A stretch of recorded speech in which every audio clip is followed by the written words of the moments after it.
Hello, it's Molly with Bridget's Grove and 30 Days of Goddess, and this week's ritual video is actually a Tools of the Month video instead of a ritual video.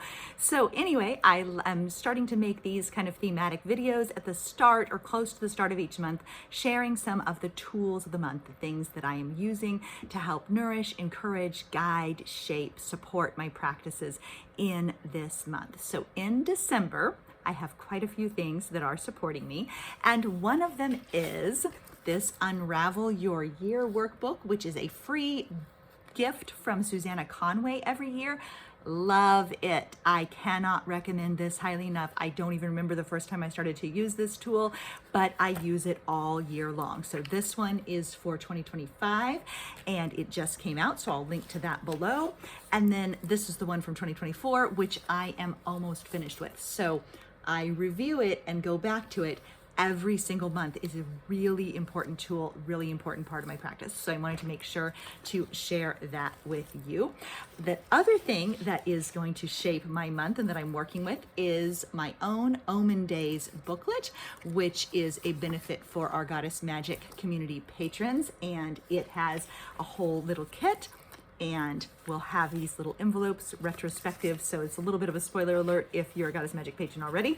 That kit is forthcoming with you prior to the winter solstice, because it will then shape the 12 days after the winter solstice in this Omen Days practice. So that is something that I'm working with and really excited about.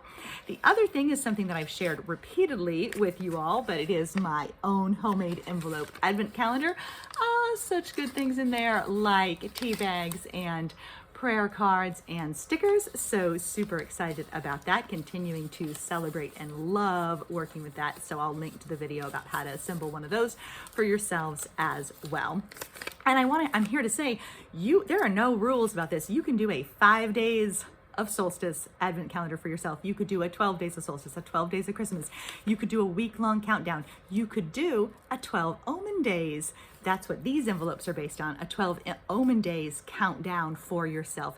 So just because December's already in progress, and if you haven't gotten one of these calendars ready and it feels like too much work or something like that, do 5 envelopes, do 7 envelopes, do 12 envelopes. Do whatever you want. You'll have fun with it, I promise. And just keep it small enough to fit your life. But don't let yourself feel like you're too behind or it's too late. Just pop one together and you will love it, whether it is 5 days, 7 days, 10 days, 12 days.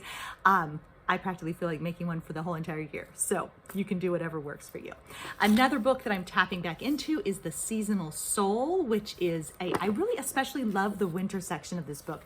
So you will see me talk about it in our upcoming Monday live community practices and possibly in our Simple and Sacred Live Circle this month, but I'll reference some things from that book because I really like the winter section. I'm using my own 12 Days of Solstice coloring book and my own Cave Time coloring book, poem book. These were patron benefits, and so I'm drawing upon those. So I'm using a lot of my own stuff this month. Part of what I do, part of the reason I make all the things that I make is because I love to use what I make, and so that's what I do, and then I happen to share it with everybody else as well. So another thing I'm drawing upon is my own OAK goddess, who happens to have, so rest is our word of the month. It's not my word of the year, but it's the word of the month for 30 Days of Goddess. And I had, when we did Word of the Year Goddesses last year, there was a mistake, an extra mistake word, which was rest. And so I popped it on this OAK Muse. And so she's my word of the month companion who's traveling along with me, particularly like her. And so we're not doing Word of the Years in the shop directly, but you can, or we have loads and loads of one-of-a-kinds in the shop right now, including more forthcoming that are kind of wintry themed. We've got a lot going on one-of-a-kind wise. So you're welcome to order a one-of-a-kind goddess from us. And then we have a collaborator, Sherry of Sacred, I can't think of her shop name, I'm sorry, Sherry, but I'll link to that below as well. So Sherry does hand stamping for the words of the year. You can order a word of the year from Sherry. She'll send it to you. Order an OAK goddess from us. We'll send it to you, put it together, and ta-da, you have your own special word of the year goddess. So just because we're not offering them specifically in the shop doesn't mean you don't have possibilities. So that's a great way to have a word of the year. I'm also traveling with my Caradwin themed Cloaked Goddess and New Grange Goddess. So she's accompanying me in my little bag of magic. And those are the other goddesses that are accompanying me for this month. So I'd also like to share my little bag because I reference this sometimes, but I just have these simple little muslin bags.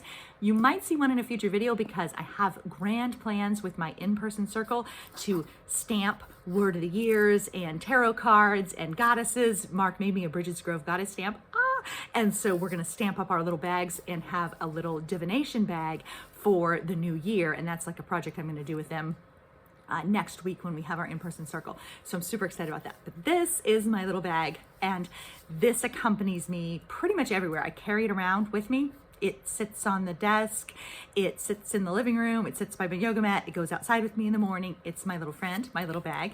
And in that little bag, it's extra full right now. I've shared a couple of things about this before, but in the little bag right now are my Replenished book, which is my friend and companion throughout this year. I just love that book so much, and I love all of my books, but I have a special soft place in my heart for Replenish, and I'm not going to call it my favorite, but I really like it a lot. And then I have my Winter Solstice Replenished companions printed out and in there. I find that having a little bag is almost like this little steeping container. It like lets these things marinate and mix together, and it's an easy way for me to review them and come back to them and let the things work together, let the threads weave together. I have my 2025 set of cards for the Goddess Magic community for 2025. Another part of this marination and steeping process, it's part of making my own magic, is doing that. And so those cards are in there. Those are coming up. Have no fear, Goddess Magic patrons. Those are coming up for you before I think they're on the Winter Solstice is when I scheduled them for. I have a whole assortment of amazing coloring cards from Leslie Braginski. She sends these out on Mondays as a set of 4, I believe, and so I have a backlog of the little cards, so they're in there in case I get a moment to color and I want to dive into something. I have my own solstice coloring cards that I have made and I'm getting out of my advent calendar, so they're in there. I have the 2024 goddesses set in there as well. I consider them to be kind of holding hands in there. They're letting 2024 and 2025 are mingling their lessons together for me right now in my soul, in the landscape, in my business planning, in Unravel Your Year, in my writing, in my heart, in my mind. There's this integration going on. And so there's this little integration going on in my little bag as well. So amazing how much a little bag can hold, right? And then in my little bag is also my Chants for the Wheel of the Year booklet that I referenced in this week's audio newsletter, and my little Winter Magic prayer booklet. This is available for you on the Replenish Retreat homepage. It's free, you can print it out. And so that's in there, holding space, sharing space with me. And also, oh, very strange noise. Also, a mini goddess is in there hanging out as well. So, and then sometimes I tuck my Caradwen cloaked goddess in there. I don't have my little Caradwen prayer booklet, but it will get added to the bag. It's stuck into my guidebook instead right now. All that stuff goes in the little bag. Little bag goes with me wherever I go. And it's like having your magic at your fingertips. You have what you need right there. If you have a few moments, you can page through your goddess cards. You can page through your coloring cards. You can do a little coloring. You can read a little prayer from Replenish. It's like a kit. It's like a companion. It's like a guardian. It's like a guide. It's like a sacred space, all in one tiny little bag. So those are my tools of the month. Feel free to drop a comment below and let me know what your tools of the month are. I love to learn about the resources that are nourishing and supportive and encouraging to others. So I will see you next week. Until then, keep living your magic. Bye bye, everybody.